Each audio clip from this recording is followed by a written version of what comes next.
ශ්‍රී ලංකාවේ සමාගම් පනත වෙනස් වුණා කියලා දන්නවද? දැන් අපි ඕනේ බෙනිෆිෂල් ඕනර්ස්ලා වඳුන ගන්න. 2025 12 දන සමාගම් පනත සංශෝධනයක් ගෙන. හරියටම මාර්තු මාසේ 30 වෙනිදා ගැසට් නිවේදනයක් මගින් මේ සංශෝධනය අලුතෙන් බලාත්මක වෙනවා.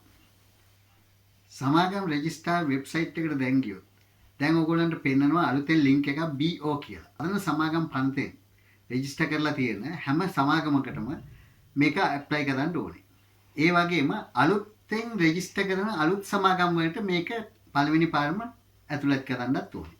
හැම සමාගමකටම දැන් ඕතරයිස් පර්සන් කෙනෙක් ඉන්න ඕනේ. ඒ ඕතරයිස් පර්සන් සෙක්‍රටරිගෙන් වෙනස්. ඕතරයිස් පර්සන් හැම වෙලාවෙම මේ සමාගමේ බෙනිෆිෂල් ඕනර්ස්ලා වෙනස් වුණොත් ඒ වෙලාවට මේ බෙනිෆිෂල් ඕනර්ස් රෙජිස්ටර් එක අප්ඩේට් කරන්න ඕනේ. මේ ගැන විස්තර තව ඕන නම් HJD Corporate Consultants සම්බන්ධ කරගන්න.